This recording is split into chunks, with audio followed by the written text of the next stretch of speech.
Hello, everyone. I'm Sharif Abdul Quddus with Dropsite News, dropsitenews.com. Today, we're going to go to Gaza to speak with a critical care nurse from the United States who's been volunteering at Nasser Hospital in Khan Younis for the past 4 weeks. Israel's extermination campaign in Gaza is continuing unabated. At least 74 Palestinians have been killed in Israeli attacks across Gaza since dawn today, including 36 Palestinians killed while seeking aid. The starvation campaign in Gaza continues to worsen as a result of Israel's policies to severely restrict food, fuel, and medicine to Gaza. A number of aid agencies today said that without an immediate ceasefire, Gaza is, quote, spiraling into an irreversible humanitarian collapse. This follows what the leading international authority on food crises, the Integrated Food Security Phase Classification, or IPC, last week said that, quote, the worst case scenario of famine is currently playing out in the Gaza Strip, and it warned that the situation has reached an alarming and deadly turning point, predicting widespread death without immediate action. Yet the bombardment, the military assault continues, and there's still nowhere near enough food coming in. Authorities in Gaza say on average, 84 trucks a day have entered Gaza since Israel supposedly eased restrictions on July 27th, following international condemnation of the widening famine. That's just 84 trucks a day so far, the average since July 27th, which is well below the 608 trucks a day that the UN and humanitarian groups say are needed to meet just the basic needs of Gaza. And starving Palestinians who try and access this meager amount of food that is coming in, either at GHF so-called aid distribution sites or from UN convoys, are shot at and killed every single day by Israeli forces in hellish and dystopian scenes. Today, the Ministry of Health recorded 5 additional deaths due to famine and malnutrition over the past 24 hours, bringing the total number who have died of hunger since the start of the war to 180, including 93 children. And dozens of these cases have occurred just in the past 2 weeks alone, as the starvation campaign has reached a tipping point, as was predicted months ago by food experts across the world. Gaza's healthcare system which has been systematically targeted by the Israeli military, is operating under the most difficult of conditions, without supplies, and with doctors and medical workers starving as well. Just today, Nasser Hospital in Khan Younis received hundreds of patients over the past 24 hours. Hospital officials today said at least 38 people died after arriving at the facility over the past 24-hour period, and many hundreds more are being treated for injuries in a place where there's hardly any medical supplies. We're going now to Gaza, where we're joined by Elidalis Burgos. She's an intensive care nurse from the US who's been volunteering at Nasser Hospital in Khan Younis for the past 4 weeks. An emergency department at the hospital. Thank you very much for joining us, Elidalis. Can you start off by just describing the scene at Nasser Hospital? Paint us a picture of what's happening there, what you're seeing every day. Yeah, so let me start off, like, let's say just walking to the area, just getting to the hospital. There's tons of displaced people all around. When you go into the halls, same thing, there's displaced people, children begging for water and food as you walk in. The emergency room is always packed, and even more so when the mass casualties start coming in, which has been, we've noticed a pattern of when these aid distribution sites are due to distribute aid and the timing of when the mass casualties start coming in. So it's a pattern that we've been seeing. There's such a lack of supplies in the sense of, we're running out of gloves, we're rationing medications, we're rationing care, like we're rationing like who should be on a ventilator and who shouldn't be on a ventilator, because there's not enough beds, there's not enough ventilators, there's not enough staff to care. The operating theaters are going until, just like you said, last night they were yesterday they were so busy. They were operating theaters until, dawn, just trying to take care of, the casualties coming in. The patients in the units are pretty much every patient I saw, other than literally like a handful of patients, were trauma victims. So they were either gunshot wounds or explosive injuries. We're not seeing really anything else. It's one or the other. Um, we also see a pattern of certain days there's more headshots, certain days there just happen to be a lot of, gunshots to the chest, and other days a bunch of gunshots to the groin. And you almost wonder, like, are they playing a game of who they're shooting and what areas they're shooting? Because there seems to be a pattern with that as well. Um, the staff is um, burned out beyond, because not anything other than they're giving their 100%, they're giving it their all every single day. But like you said, they're also, it's the entire population that's being affected. So they're also under starvation. They're also displaced. And so they're working these long 24-hour shifts. Um, they are having trouble with fatigue and just not being able to have energy to do their work. But yet they keep on. And, I stress that, the resilience that they're showing is by force. They shouldn't have to be this resilient. They shouldn't have to, be working under these conditions, but they do. They show up. And we are, Nasser is one of the only remaining hospitals, let's say, like nearby with like a CT scanner. So even if some of the other smaller or partially working hospitals can take some of the load, they don't have things like a CT scanner. So they end up getting transported to Nasser, get a CT, go back. Um, it's just really been horrific to see, you know, up close and personal. Because even though I've been keeping up very closely with what's happening on the ground, it's just to see it in person it just crushes you at how much that they're living through. Um, and the blockade is really the the main issue now. I mean, obviously we know what's been happening the last 22 months, but the most immediate part right now, the last 5 months, this blockade has completely devastated this community. Um, the signs of starvations that you see, not just on the displaced people that are around the hospital, in and around the hospital, but also the staff members themselves. We've had nurses, needing IVs to finish their shift. I've had seen a doctor collapse because he's hypoglycemic, needing, sugar. His sugar's too low from malnutrition. Um, we've had sometimes surgeons that have trouble finishing the surgeries because they're so fatigued. And so there's some real suffering going on at a scale that is just massive. And like you said, about this being very close to being irreversible, I do believe that, just by what I'm seeing on the ground, that, if the people who are there to provide any relief or any healing in any way, when they are collapsing, the whole system is going to collapse. And so that those few outlets that are remaining, the few hospitals that are partially remaining, they really are the lifeline of whatever is left, as far as being able to provide any sort of aid. And we're seeing that kind of collapse right before our eyes.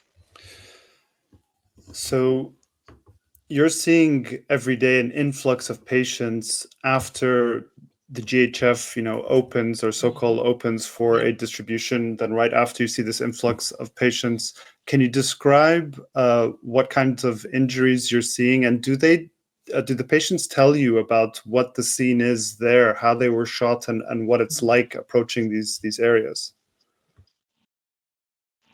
Yeah, definitely. I mean, we ask the families and the patients when they come in, and it's a variation of the same story, right? So they're just trying to get aid. I had uh, one person describe it to me as scenes from World War Z, where it's just apocalyptic. People are just so desperate. They're running for this aid, and they're being shot at, but they know that this is happening, and they're still going because of the desperation of not having food available. And so they're willing to take that risk, even though they know very well, and the healthcare system, we all know very well that it is a routine thing that as soon as those distributions happen, the mass influx of mass casualties come in. And so despite this, they go because they just hope that maybe they can get a bag of flour. And by the way, this is not like they're handing out like nutritious meals by any means. People are still going to have severe malnutrition if all they have access to is flour. That's not nutrient rich. There's no protein, there's no fats, there's no, vitamins and minerals. And so even they're desperate for just this little bit of flour. Um, the we've had uh, so the GHS site, one of the GHS sites is fairly close to the hospital. And so we can see people running towards these sites. And then a little bit later, we see people running back, and coming into the hospital. Um, it's it's the pattern of injuries that we see. Like I said, a lot of gunshot wounds, and also they get fired at. Like I don't know if it's I'm not a weapons expert by any means, but some sort of explosive. So some sort of artillery or some sort of firing from the tanks. I'm not sure, but we also see many explosive injuries. Um, as well as like these very targeted um, gunshot wounds. So many gunshot wounds to the head, many gunshot wounds to the head, many gunshot wounds to the chest. And we're also seeing a pattern kind of on and off with gunshot wounds to the groin, especially the men. And so, um, and we're talking also children being shot in the head. We've seen multiple children gunshot wounds to the head. And so if you're a trained, sniper, or if you're a trained military person, you know what you're shooting at. These are not accidents. I mean, they are deliberate to the head, chest, and groin. The pattern is very clear to us, and actually, um, like I said, some days we wonder, like, are they playing games? Because one day we may see many head injuries, gunshot wounds to the head, and the next day they may all be to the chest. And so you just wonder, like, what is their thought process, and you know, how is this happening this way? But it's as if it's a game to the Israeli military, as far as the pattern that we see. And can you talk about medically what the effect of starvation and malnutrition is having on your ability to treat patients with trauma wounds who are shot? How does that affect the body's ability to heal?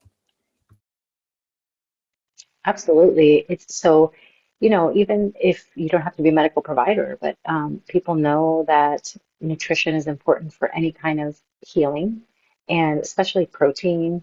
Protein dense diet is very important in critically ill patients, whether it's a chronic medical condition or something like a trauma, and especially burns from like some of the explosive injuries. They have these really severe burns, and so nutrition is the number one thing that is needed, aside from whatever surgery, emergent surgery they needed. If they don't have proper nutrition, they will not thrive. They just won't. And we've seen them just wither away and die in front of us after maybe having the life-saving surgery, which then in a normal trauma center with proper nutrition, we could get them through this. They're just not thriving, and many of them are just dying within either a couple days. Some linger a little longer, depending on the level of their injuries. But without nutrition, our bodies can't heal, and so any injury, especially when patients end up in ICU and they're so critically ill, it's really just a death sentence. We're really just waiting for them to die, because we know that if the initial trauma didn't kill them, they're going to die from secondary complications of malnutrition, and then the complications that happen when you have when you're critically ill, like blood clots or infection, sepsis, these kind of things that happen, um, and we don't have the proper tools to effectively catch these things early or treat them effectively or give the right medications. Also analgesia. So because most of the patients are trauma, they're in pain. They're going to have pain, and we don't have proper analgesia, so they're suffering while they're laying in the beds, sick in the ICU, and we can't treat their pain properly. So even if we know they're going to die, we can't like give them a dignified death of being comfortable, because there just isn't enough analgesia to go around. And so it's it's a domino effect. And once those dominoes start to fall, it's hard to recoup that, especially when it's happening en masse to the entire population like this. Um, it's going to be hard to recoup that. Also, some issues with malnutrition is once you get to a certain level or severity of malnutrition, there's permanent damage that happens. So even when the food, let's say, all of a sudden tomorrow a miracle happens and the gates open and food is being flooded in, patients can die from something called refeeding syndrome. So when your body's in starvation mode and all of a sudden you get an influx of food, you can have dangerous shifts in like electrolytes and different things like that. You can go into heart failure. There's these other complications that when patients and just the general population, right? Because general population is also starving. We normally would monitor these people very closely and feed them in a very specific way over a slow period of time to let their body adjust to having food again in order to prevent something like refeeding syndrome, which can be lethal. It can be deadly. And so there's so many layers to the complications that can happen. They don't have to just be ICU patients. They can be people who are still in their tents and all of a sudden start eating. They're not going to know, let's say, how they should, ration their food in such a way to prevent this refeeding syndrome. And I imagine as being a desperate for food, that once you do have food, you're just going to want to eat. You're just going to want to feed your children like as much as you can. And so I anticipate thousands and thousands of more deaths from something like refeeding syndrome because it's such a large scale of starvation that's happening. Well, the Ministry of Health also put out a warning of a dangerous increase in acute cases of acute flaccid paralysis and Guillain-Barré syndrome among children in Gaza due to the worsening malnutrition and conditions. They called it a fertile environment for the uncontrolled spread of infectious diseases. Can you explain what Guillain-Barré syndrome is and how dangerous this new development is? Yeah, definitely. I actually just spoke to my fellow nurses about this. I gave a lecture about it to them to help them understand and have a better understanding, and also for them to raise awareness in their own communities. So normally Guillain-Barré and something like acute flaccid paralysis is super rare, right? So in the Western world, it's something, I worked in a neuro ICU for 10 years, and it's something we saw maybe a couple times a year. My very first day in Nasser Hospital, I met 8 patients with Guillain-Barré syndrome. And so the syndrome is a paralysis, or basically you lose your muscle function, and it usually starts from your feet and it goes up. And so it becomes very dangerous when it starts involving the muscles to breathe. So like your diaphragm that helps you breathe, and also the muscles that help you swallow.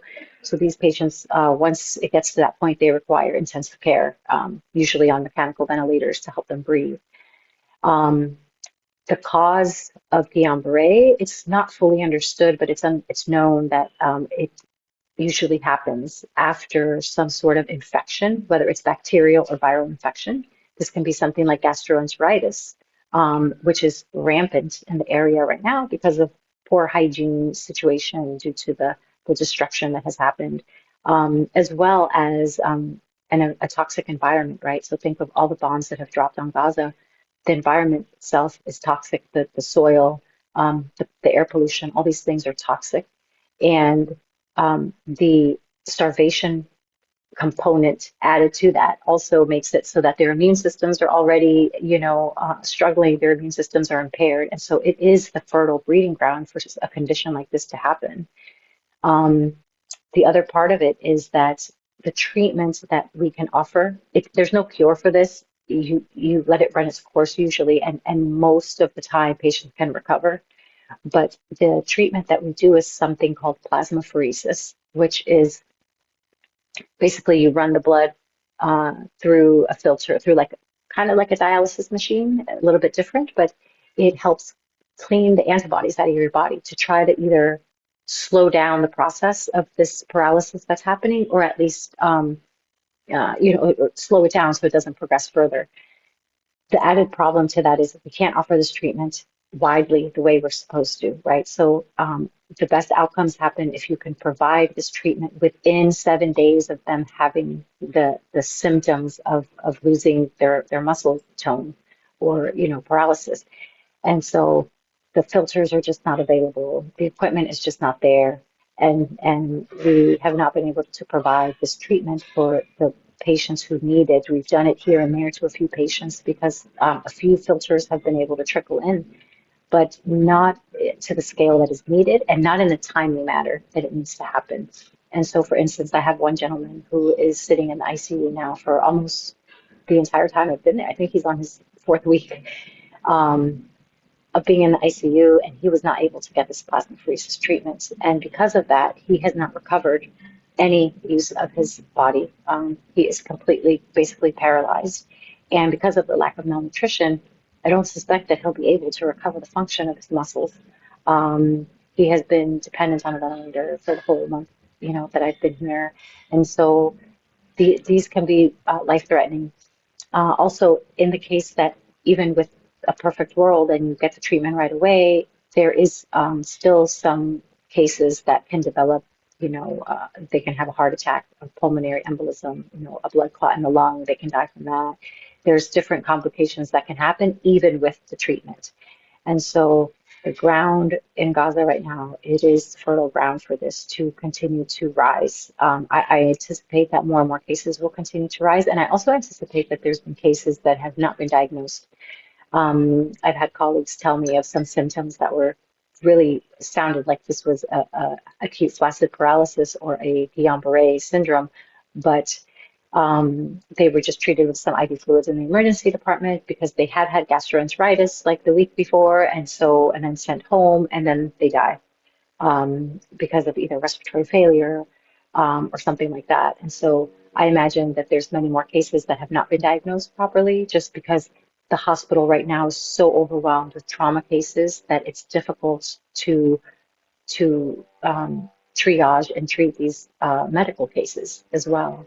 So yeah, it's a big problem, and it's something that should be rare, but it is on the rise here at a level that I've never seen. And I worked in a neurological critical care for a long time, and I just never seen so many cases all at once. So yeah, pretty devastating. I wanted to ask you, a few days ago, President Trump's special envoy, Steve Witkoff, along with the U.S. ambassador to Israel, Mike Huckabee, toured an aid distribution site, a so-called aid distribution site run by the GHF in Rafah on Friday in what was a highly stage-managed visit. Witkoff posted photos online of himself donning a flak jacket and a black MAGA hat and flanked by armed guards as he met with the officials. They spent several hours inside Gaza. Huckabee also tweeted about, what a successful system they have set up and the million meals that they have distributed, supposedly. In the days leading up to that visit, you were publicly calling on Witkoff to instead come visit Nasser Hospital. Why did you want him to come there? Well, like you said, I mean, I feel like that was just a PR stunt. And of course, when you go somewhere like that, they're going to be on their best behavior. The moment that you walk in, they're going to be on their best behavior, but you're not seeing the consequences of what they've done. And I also don't believe that they went there with the true intention of really finding out what's happening on the ground. I think it was just a PR stunt to kind of pacify some of the outrage about this, people seeing starving children on the news or on their social media. And so I felt like it was just kind of like a pacification to the world. And so in my point of view, it's like, well, why don't you come here? I mean, why are the international, medical workers the only ones allowed in? And thank goodness that we are. I mean, but at the same time, it's like, if they're not doing anything wrong, then why wouldn't you just come tour the place, I also wanted to highlight the fact that the journalists here on the ground, the Palestinian journalists here on the ground, have been documenting every piece of what has been happening here for the last 22 months. And so, why is their word not valid? Why are we not believing the people here who are living it and going through it? And so, I kind of put that out there not because I felt like it was going to actually do anything, but just to kind of call out the hypocrisy of the whole mission of going there. And on that day, by the way, there was supposed to be a humanitarian pause. We still heard bombs rattling the hospital windows, shaking the hospital. We still were hearing missiles. We were still getting mass casualties that day. It just didn't happen during the couple hours that they were there. And so it was all a PR stunt. Same thing with the airdrops that they're allowing. Those are PR stunts too. Those are nowhere near efficient. They kill people when those boxes land on the ground. They kill people in their tents. They also are super expensive. And why, when you can just open the gate, there's a bunch of trucks just sitting outside a few miles down the road that are ready and willing to come in with plenty of food, water, and medical aid if they just open the gate. So the whole thing is a PR stunt, in my opinion.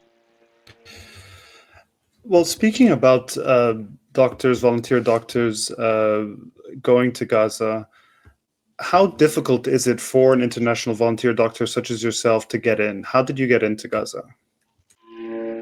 Well, I was applying for more than a year.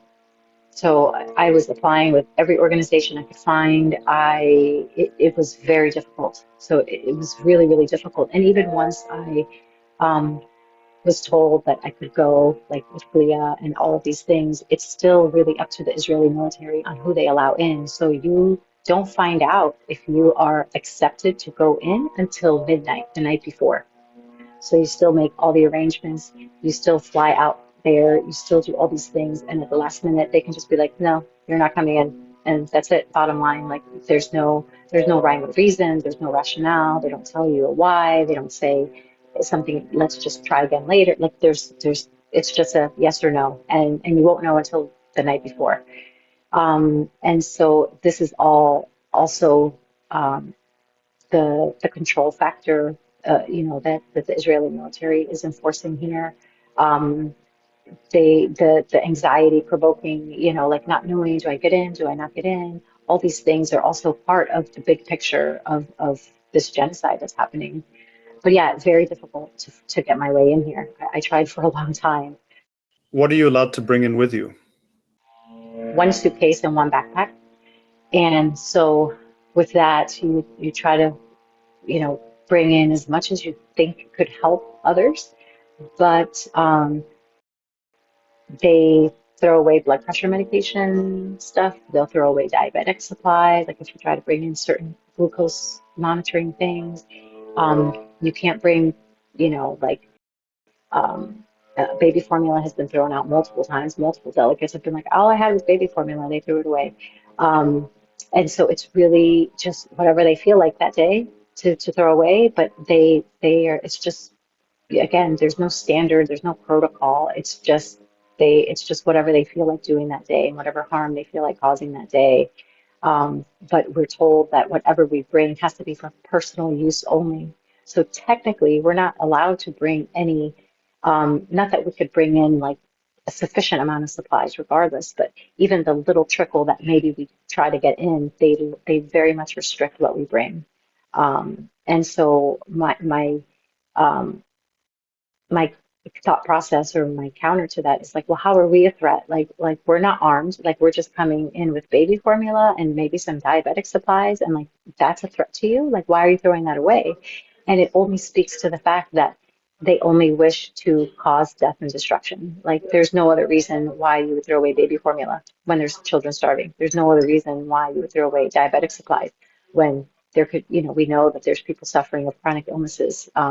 That don't have proper treatment right now. And so it's just another layer to the onslaught. Like every form of human existence and human, life is being attacked. So this is as you're entering Gaza, passing through Israeli checkpoints, soldiers are confiscating and throwing away things like baby formula, diabetic medicine. Do they give you a reason as they're doing this as to why they're taking it? No, it has to be for personal use. So I guess if it's not labeled for personal use, or they're like, well, you're not a baby, so you don't need baby formula. Like it's not for you. And so it, it like I said, and there's no like standard, there's no protocol, and they don't always tell you. They just do whatever they want, and you deal with it, or they don't let you in. You're just kind of okay, throw whatever, confiscate whatever you're going to confiscate, but at least let me go inside so that we can help whatever in whatever way we can. But yeah, there's not like a protocol as to what they allow or don't allow. But from hearing from other colleagues who have come in, um, those are primarily things that they've had confiscated and thrown away. Um, and that's also been a pattern, especially the baby formula. It seems to threaten them somehow. Hmm. Well, I wanted to ask you also the IPC report that came out last week that said, this is the worst case scenario of famine currently playing out in Gaza. The IPC, of course, also documents food crises around the world, places which are suffering terribly from mass hunger, places like Sudan, South Sudan, Yemen, Haiti, Mali, suffering terribly from lack of food, from starvation, from malnutrition. But Gaza is exceptional from reading the report for two reasons. Firstly, the percentage of the population affected. So in Sudan, in South Sudan, in Yemen, about 50 to 57% of the population is at risk. In Gaza, the share is 100%. So the risk of famine is total. And this is highly unusual because you have a trapped population that's subject to a deliberate policy of starvation. And then the other thing is places like Sudan and South Sudan are in a civil war or were. Haiti is in anarchy and so on. So the difference again, it's that the famine in Gaza is the result of a deliberate policy by a rich, well-armed state. Food supplies are being deliberately withheld. Water desalination plants and other facilities for water are being intentionally bombed. There's no fuel for cooking. Agricultural land has been systematically destroyed. So the death by starvation in Gaza is not the unintended consequence of some obscure crisis. It's a result of deliberate policy that was predicted well before this by experts on famine. So can you speak to this scenario where you're seeing an entire population that is essentially hungry and starving? Yeah, absolutely. I mean, it definitely, like you said, it is intentional because of the mass scale that we see. It literally is affecting every single person here. So the hospital staff, many of the hospital staff, that you mentioned the lack of fuel, and so if they have something to eat, they don't have anything to burn with, like anything to cook with. And so what I see is the hospital staff collect plastic and whatever paper, cardboard they get from the supplies we use. So, for instance, an IV bottle, plastic IV bottle, after it's done being used, they take it, they save it, and they're saving these plastic things and they're burning that for the fuel. At night, you can smell the burning plastic. And so that's another added toxicity in the air. Um, but they're using this as a survival tactic because what else are they going to burn?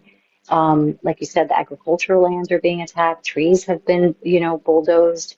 The fruits and vegetables are very hard to get, and they're the few that are out there on the market are so expensive that it's hard for most people to afford. So most people are only living off of lentils, just lentils alone. And if they're lucky, maybe rice and lentils or some flour, and they can make some bread. But I literally did not see one person who was not affected by the starvation. I mean, and already to the point of emaciation. We see emaciated patients where you can see the physical signs, and it doesn't. Those physical signs don't happen from one day to another. This is months and months of deliberate starvation in order for so many people to get, well, for any one person to get these signs, but then you see literally everybody walking around with these signs of emaciation. So it speaks to the scale and the severity of the blockade that they have in this, very small piece of land that they're totally controlling. And the people there don't have a choice. There's no choice to come in or come out. So they're stuck. Well, you've been in Gaza for the past 4 weeks. Why did you feel it was important for you to go to volunteer at a hospital there? Why did you make that decision? Um, I felt very compelled to because I saw from very early, like I said, it was like more than a year of me trying to get in here, very early on, the deliberate attack on the healthcare system, the targeting of healthcare workers, the kidnapping of doctors and nurses, the when they were targeting, bombing airstrikes directly into the hospitals, when they cleared out the medical staff in the NICU and they left the babies there to die and then rot. Um, those kind of things as a healthcare worker, I felt that it was my duty, not just for humanity to stand up against a genocide, but also because I do have a skill that I can offer. I felt it was very important for me to join the healthcare workers on the ground because they're living this every day and they are not getting a break. They don't get a day off. I feel like as a healthcare community, we took an oath to not only do no harm, but the Hippocratic Oath also speaks about standing up for humanity and protecting humanity. And I think that's a part that many healthcare workers in the West maybe forgot because not enough of them are standing up for this. And I just felt so compelled to come here, and whether that meant risking myself, risking my job, risking whatever, but I felt like it was the right thing to do, and I just couldn't look away. And like I said, because I do have a skill that maybe not everybody who wants to do something for Gaza, maybe not everybody can support in the way that I can. And so because I felt like this was just like something I was just so compelled to do, it was in my heart for so long from very early on that like I need to go there, I need to help, I need to do more. And so yeah, I applied with every single organization I could find that was even remotely had a chance of going in, and even then it took so long. So it's very difficult even if you want to help to come here and help. And so I am honored to have been given the opportunity to come and bear witness and stand in solidarity, and also maybe give a little small reprieve to my colleagues, while I've been here. So And you are getting ready to leave after being there for 4 weeks. What's that like for you, preparing to leave? um, heartbreaking. I feel like I'm abandoning the people here. It's I feel like I should do more. I feel like I haven't done enough. Um, And it was a stark reminder today that the death and destruction continues. I was leaving the hospital today, and my colleague and friend um, he lost his mother. He found out while we were sitting next to each other, he had just found out that his mother was martyred while she was sleeping in her tent. And so I really feel a sense of abandonment in a way. I feel like I could do more. And so it's a bittersweet thing, of course, like I miss my family and things like that, but it doesn't feel right to leave in a way, and especially as I know that things aren't getting better and they're only getting worse, and the staff is only going to be more exhausted and more tired, and yeah, it's a sense of guilt and abandonment, to be honest, and also I said I'm honored. I've been honored to stand with my colleagues. Um, I do feel that, and the people here, despite everything that they're going through, have been the most generous people I've ever met in my life. I mean, they're suffering starvation, and they want to share every piece of anything that they have with me, and not just me in general. Like that's just the general, culture here. They're so generous and kind, and so. Um, yeah, it's very mixed emotions of guilt and abandonment as I leave, prepare to leave soon. Well, Elidalis Burgos, thank you for your words. Thank you for your work. And hopefully we'll be in touch in the future as well. Elidalis Burgos is a critical care nurse from the US who's been volunteering at Nasser Hospital in Khan Younis for the past 4 weeks. that does it for today. If you want to support our work, you can subscribe at dropsitenews.com. Make sure to follow us on social media platforms, let people know about our work. On behalf of everyone at Dropsite, I want to thank you, Elidalis, for today. Thanks for joining us. I'm Sherif Abdelquddus.